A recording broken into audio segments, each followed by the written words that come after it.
بسم اللہ الرحمن الرحیم۔ السلام علیکم بچوں، آج ہم اس ویڈیو میں فتح مکہ کے چیپٹر کی مشق کریں گے۔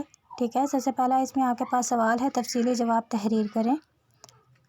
پہلا سوال ہے، فتح مکہ کا پس منظر اپنے الفاظ میں تحریر کریں۔ ٹھیک ہے، فتح مکہ کا پس منظر ہم نے جو پڑھا تھا، پس منظر میں اس میں آپ نے چند اہم باتیں آپ نے لکھنی ہے۔ ٹھیک ہے، یعنی صلح حدیبیہ کس کے درمیان ہوا؟ مسلمانوں کے اور قریش مکہ کے درمیان ہوا۔ پھر ٹھیک ہے، اس معاہدے میں کیا بات کی گئی؟ اس معاہدے میں یہ بات کی گئی کہ دونوں فریقوں میں 10 سال تک کوئی جنگ نہیں ہوگی۔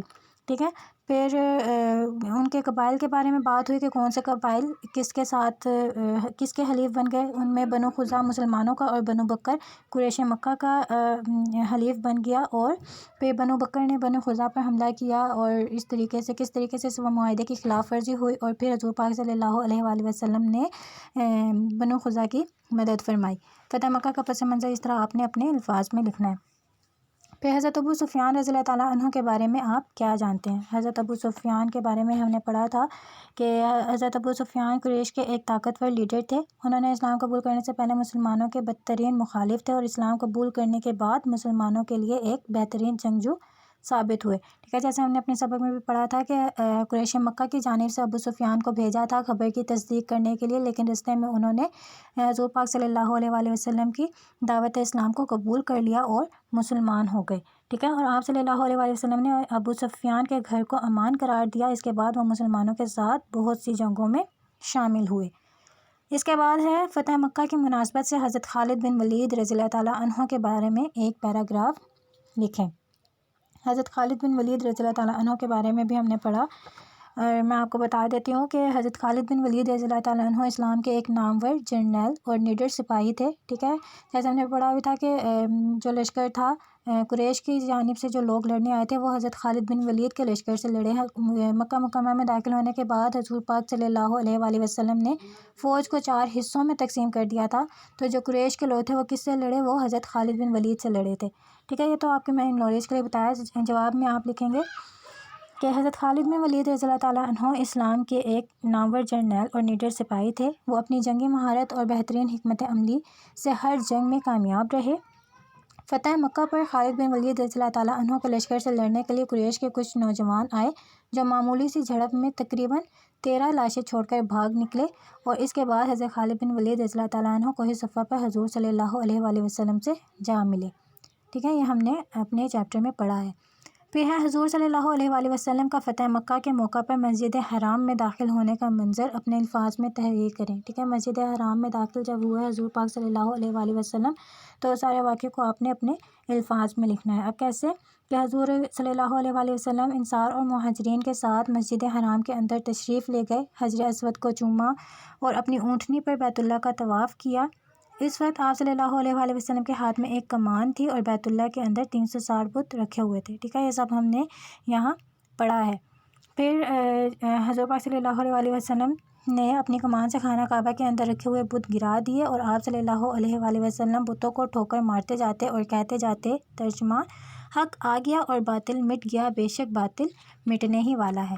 ٹھیک ہے، تو یہ آپ نے لکھنا ہے اور یاد کرنا ہے۔ اس کے بعد ہے کہ مختصر جواب لکھیں۔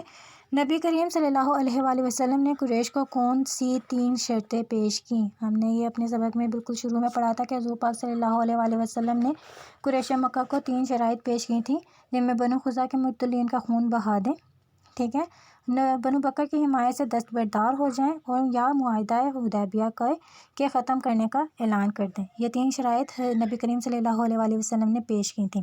پھر لشکر اسلام نے مر الزہران پہنچ کر کیا کام کیا؟ ٹھیک ہے، لشکر اسلام نے مر الزہران پہنچ کر پڑاؤ ڈالا تھا وہاں پہ۔ ٹھیک ہے، پھر حضور صلی اللہ علیہ وآلہ وسلم نے ابو سفیان رضی اللہ تعالیٰ عنہ کی عزت افزائی کس طرح فرمائی؟ حضور پاک صلی اللہ علیہ وآلہ وسلم نے ابو سفیان کو عزت دی اور فرمایا کہ جو کوئی ابو سفیان کے گھر میں پناہ لے گا اسے امان ہے۔ ٹھیک ہے، پھر اس کے بعد اگلا سوال ہے، حضور صلی اللہ علیہ وآلہ وسلم بتوں کو ٹھوکر مارتے ہوئے کیا فرماتے جاتے تھے؟ یہ جیسے ابھی ہم نے پڑھا کہ آپ صلی اللہ علیہ وآلہ وسلم بتوں کو ٹھوکر مارتے جاتے اور کہتے جاتے، حق آ گیا اور باطل مٹ گیا، بے شک باطل مٹنے ہی والا ہے۔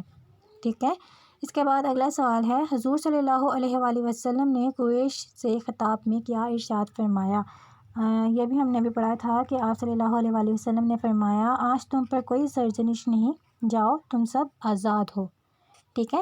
یہ آپ کے سوال جواب ختم ہو گئے۔ اس کے بعد دیکھیں کہ خالی جگہ پر کریں۔ خالی جگہ میں ہے کہ قبیلہ بنو خزاع اور ڈیش میں دور جاہلیت سے دشمنی اور لڑائیاں چلی آ رہی تھیں، ٹھیک ہے۔ ہم نے کون سے دو قبائل کے بارے میں پڑھا ہے؟ بنو خزاع اور بنو بکر، ٹھیک ہے۔ تو یہاں پہ کیا ہے اس کا جواب؟ بنو خزاع اور بنو بکر میں دور جاہلیت سے دشمنی اور لڑائیاں چلی آ رہی تھیں۔ اس کے بعد فتح مکہ کے موقع پر آپ صلی اللہ علیہ وآلہ وسلم کے ساتھ ڈیش ہزار صحابہ کرام رضی اللہ تعالیٰ عنہ موجود تھے۔ یہ ہم نے پڑھا تھا کہ حضور پاک صلی اللہ علیہ وآلہ وسلم 10,000 صحابہ کرام کے ساتھ لشکر لے کر نکلے۔ حضرت عباس رضی اللہ تعالیٰ عنہ نے ڈیش کو امان دی۔ حضرت عباس رضی اللہ تعالیٰ عنہ نے ابو سفیان کو امان دی۔ آپ صلی اللہ علیہ وآلہ وسلم نے طواف اپنی ڈیش پر بیٹھ کر فرمایا۔ آپ صلی اللہ علیہ وآلہ وسلم نے طواف اپنی اونٹنی پر بیٹھ کر فرمایا تھا، ٹھیک ہے۔ اور پھر آخری ہے میں تم سے وہی بات کہہ رہا ہوں جو حضرت یوسف علیہ السلام نے اپنے ڈیش سے کہی تھی، ٹھیک ہے۔ ہم نے پڑھا تھا کہ حضرت یوسف علیہ السلام نے اپنے بھائیوں سے کہی تھی، ٹھیک۔ اس کے بعد دیکھیں آگے، درست جواب پر ٹک کا نشان لگائیں۔ آپ کو کچھ جملے سوالات دیے گئے ہیں، ان کے آگے آپ کو 4 آپشنز دیے گئے ہیں جن میں آپ نے درست جواب پر ٹک کا نشان لگانا ہے۔ سب سے پہلے ہے کافروں نے بیت اللہ کے اندر بت رکھے ہوئے تھے۔ اس کے 4 آپشن ہیں 313، 330، 360 یا 370۔ تو ہم نے پڑھا تھا 360 بت موجود تھے، تو اس کا صحیح جواب ہے 360۔ حضور صلی اللہ علیہ وآلہ وسلم نے کعبہ کی چابی کن سے لی؟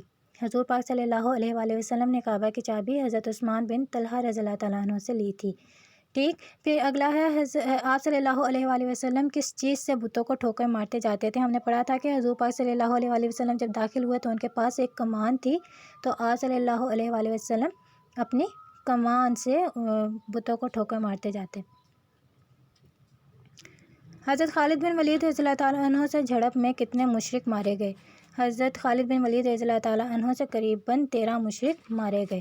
اس کے بعد ہے آخری سوال، قریش کا کون سا سردار معاہدہ حدیبیہ کی تجدید کرنے کے لیے مدینہ منورہ پہنچا؟ ٹھیک ہے، قریش کا کون سا سردار؟ یہ بھی ہم نے پڑھا تھا کہ